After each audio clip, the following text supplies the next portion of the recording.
I'm at my limit. Please, you have to say something to him. I couldn't take it anymore. What? Out of nowhere? It's not out of nowhere. I've asked you so many times before. You should have told him already. I begged my husband to ask his younger brother to move out. You want me to kick out my own brother when he has nowhere to go? How can you say that? Exactly, you're so heartless. My husband's mother suddenly jumped in. Both of them were acting like I was the bad guy. This is my story about dealing with a difficult family member. My name is Shirley. I married my husband, Charles, when I was 28. It was an arranged marriage, set up by my boss, who thought we'd be a good match.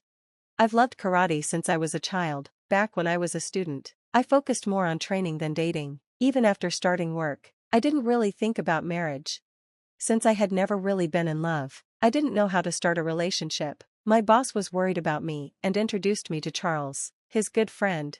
My first impression of Charles was that he was a kind and gentle man. He worked as a government employee and seemed very calm. I wanted to get married before turning 30, so when he asked me out, I quickly agreed. We got along well, and before long, we fell in love.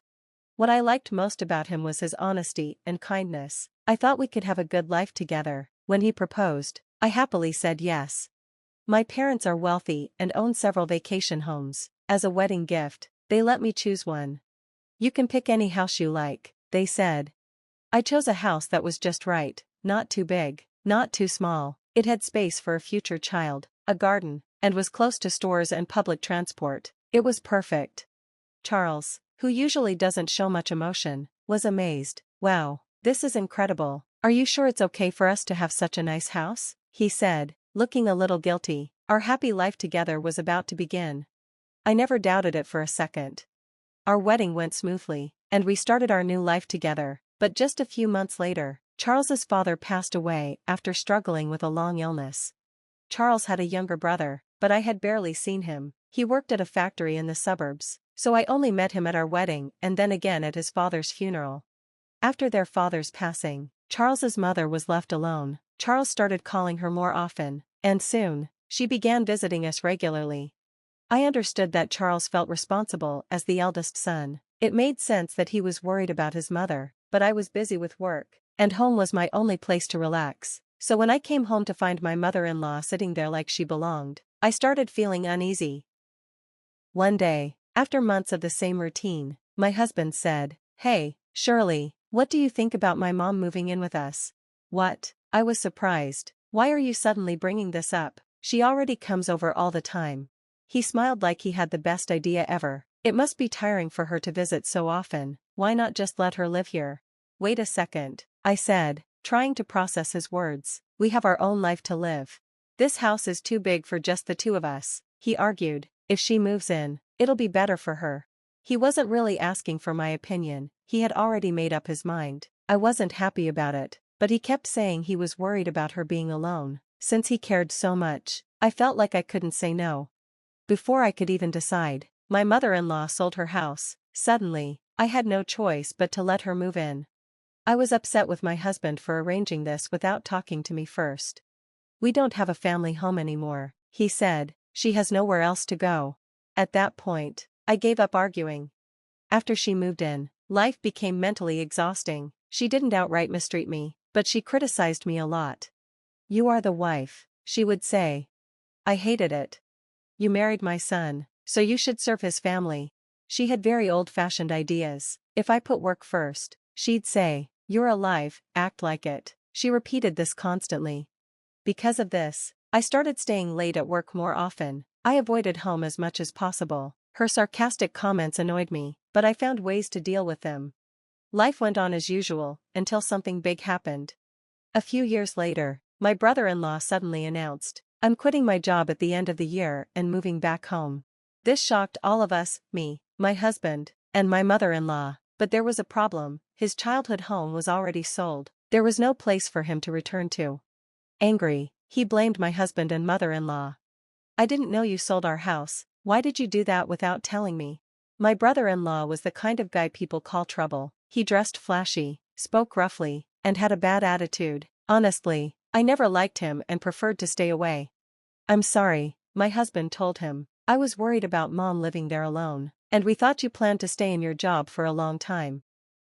My husband tried to calm his brother down, but my brother-in-law shouted, "Oh, really? You think you can just decide everything? Take responsibility, you useless brother." He yelled at my husband. Even though my husband was the older brother, he froze at those words. He turned pale and just looked down, unable to say anything back. Before he passed away, my father-in-law had said, "If something happens to me, I leave everything to my wife." That was his decision. My brother-in-law had left home without a word, worked in the suburbs, and never sent money back. Did he really have the right to blame his mother and brother now? I thought so, but in the end, we couldn't find a solution. My brother-in-law ended up moving into our house under one condition: he had to leave once he found a new job. Of course, I wasn't happy about it. "I don't want your brother living here too. Ever since your mom moved in, our expenses have already gone up," I complained. "I'll make him leave once he gets a job, just put up with it for now," my husband said. I couldn't argue after that. I had no choice but to let him move in. At this point, I was already mentally exhausted, but things only got worse from here. The condition was that my brother-in-law could stay until he found a job. But 3 months passed, and he wasn't even trying. He didn't look at job listings, didn't go to interviews, he just spent his days lounging around. He stayed in his room, blasting loud music, or hogged the living room TV for hours. My stress kept piling up. And then, as soon as I came home from work, "Is dinner ready yet? Hurry up and do the laundry." He treated me like a maid. I couldn't take it anymore and complained to my husband.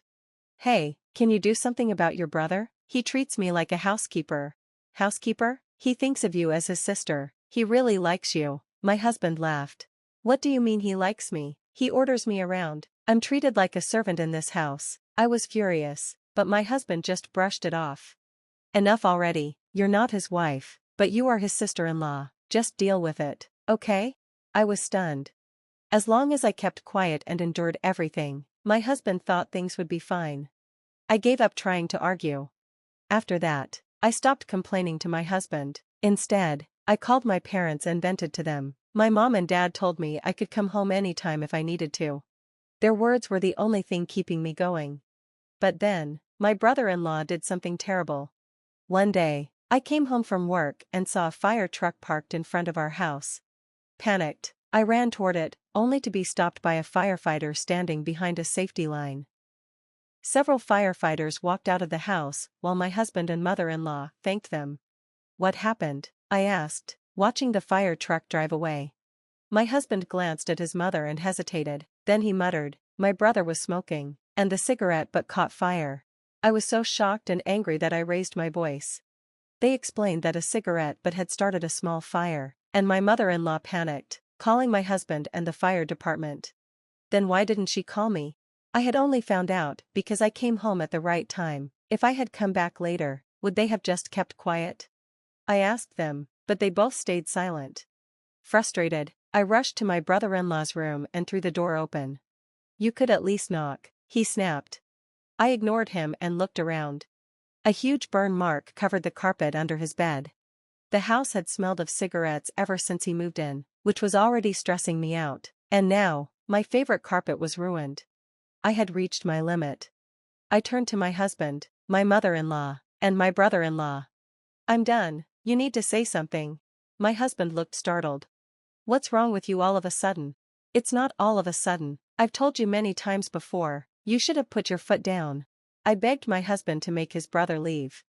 But he just sighed and said in a tired voice, "You want me to kick my brother out when he has nowhere to go? How can you say that when you're his sister-in-law?" "Yeah, you're his sister-in-law. How could you say something so heartless?" my mother-in-law added. They both acted like I was the bad guy. But why was I the one being blamed? This was my house, my father had given it to me. My mother-in-law and brother-in-law had moved in without asking. They had no right to act like they owned the place. For once, I refused to back down. "Get out of my house," I said. My husband glared at me. "You want my brother out? If you can't live with him, then you should leave." With that, he stormed off. My brother-in-law just smirked. I felt completely drained and went to my room. The next day, I came home from work, and my key wouldn't fit in the lock. I tried over and over, but it wouldn't turn. I rang the doorbell, no answer. Then, my phone buzzed. It was a text from my husband. I stared at my phone screen in disbelief. I changed the locks on the house. I will let you back in after you get your head straight. That was the message from my husband. Ridiculous. If that's how he wanted to play it, fine, I'd leave. I went straight to my parents' house and told them everything. As I spoke, I watched my mother's face harden with anger. My father, normally calm, looked furious. Leave the rest to me, he said. Without hesitation, he contacted a lawyer. From that moment, everything moved quickly. A certified letter was sent, demanding alimony, a divorce, and an order for my husband to vacate my house. Then, a meeting was set up at the house, with the lawyer present. As soon as we sat down, my husband scoffed. Divorcing over something this trivial? This is ridiculous. He refused outright. I met his gaze and said, if you don't agree, I'll take this to court. At the mention of court, he immediately fell silent.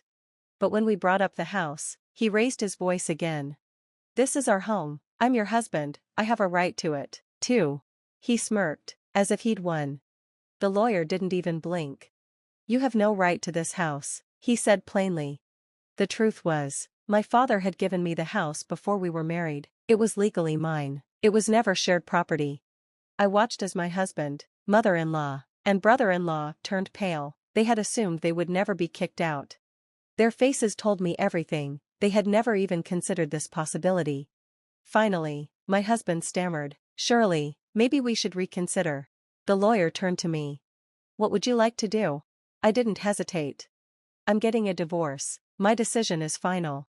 At that, my husband slumped in his seat. He knew he had lost. The divorce was finalized, and they moved out.